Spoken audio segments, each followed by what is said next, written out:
ഞങ്ങളുടെ കശ്മീർ ട്രിപ്പിനെ പറ്റി കുറേ ക്വരീസ് എനിക്ക് DM-ൽ വരുന്നുണ്ട്. അപ്പോൾ അതിനെക്കുറിച്ച് ഞാൻ ചെറുതായിട്ടൊന്ന് പറയാമെന്ന് വിചാരിച്ചു. I'm not an expert but I'm trying. ബാംഗ്ലൂരിൽ നിന്ന് ഞങ്ങളുടെ ഫ്ലൈറ്റ് ഏർലി മോർണിംഗ് ആയിരുന്നു. ഞങ്ങൾ 10-10:30 ആകുമ്പോഴേക്കും ശ്രീനഗറിലെത്തി. ഞങ്ങൾ മേക്ക് മൈ ട്രിപ്പ് വഴിയാണ് ടൂർ പാക്കേജ് എടുത്തത്.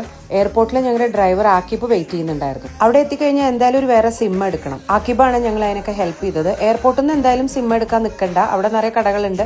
പക്ഷെ ചിലപ്പോൾ അത് വർക്കായില്ലെങ്കിൽ പിന്നെ തിരിച്ചു കൊടുക്കാനൊക്കെ പാടാം. അവിടുന്ന് ഞങ്ങൾ നേരെ പോയത് ഞങ്ങൾക്ക് വേണ്ടി റിഫ്രഷ്മെന്റ്സ് അറേഞ്ച് ചെയ്തിട്ടുണ്ടായിരുന്നു, അത് കഴിക്കാനാണ്. അവിടെ വെച്ച് തന്നെ ഞങ്ങളോട് ടൂർ ഓപ്പറേറ്റേഴ്സ് 7 ദിവസത്തെ ഐറ്റിനറി ഒക്കെ എക്സ്പ്ലെയിൻ ചെയ്തു തന്നു. ആദ്യത്തെ ദിവസം ഞങ്ങളുടെ സ്റ്റേ ഹൗസ് ബോട്ടിലായിരുന്നുകൊണ്ട് ആക്കിബ് ഞങ്ങളെ പിന്നീട് ദാൽ ലേക്കിലേക്കാണ് കൊണ്ടുപോയത്.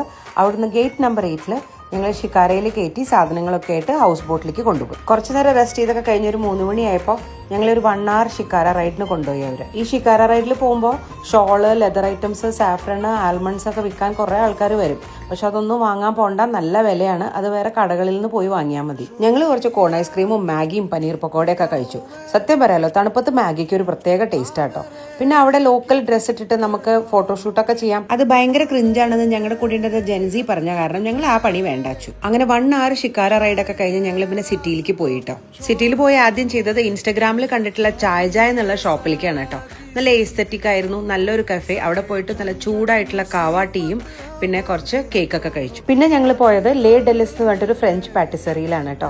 വൈറ്റ് ചോക്ലേറ്റ് എക്ലേഴ്സ് കഴിക്കണമെങ്കിൽ അവിടുന്ന് കഴിക്കണം. എന്തൊരു ടേസ്റ്റ്! ഞാൻ ഇന്നേ വരെ ജീവിതത്തിൽ ഇത്ര ടേസ്റ്റുള്ള എക്ലേഴ്സ് കഴിച്ചിട്ടില്ല. വൈകിട്ട് ഒരു 6:30 ആകുമ്പോഴേക്കും ഞങ്ങൾ ഹൗസ് ബോട്ടിലേക്ക് തിരിച്ചു വന്നു കേട്ടോ. രാത്രി നല്ല ചൂടുള്ള ചിക്കൻ കറി റൈസൊക്കെ കൂട്ടി ഊണ് കഴിച്ച് അടുത്ത 6 ദിവസത്തെ കശ്മീർ ട്രിപ്പൊക്കെ സ്വപ്നം കണ്ട് സുഖമായി പുതച്ചു മൂടി കിടന്നുറങ്ങി. ഒരു സജഷൻ ഉള്ളത്, ഹൗസ് ബോട്ട് മൂവ് ചെയ്യുന്നതല്ലാത്ത കാരണം ഹൗസ് ബോട്ടിൽ സ്റ്റേ ചെയ്യണമെന്ന് നിർബന്ധമൊന്നുമില്ല. പിന്നെ ഒരു പ്രാവശ്യം മാത്രമേ അവർ ഷിക്കാര റൈഡിൽ കൊണ്ടുപോകുള്ളൂ. അത് കഴിഞ്ഞ് ഓരോ പ്രാവശ്യം ടൗണിലേക്ക് പോകണമെങ്കിലും 200 രൂപ വെച്ച് കൊടുക്കണം. അപ്പം നമുക്ക് അടുത്ത റീലിൽ കാണാം.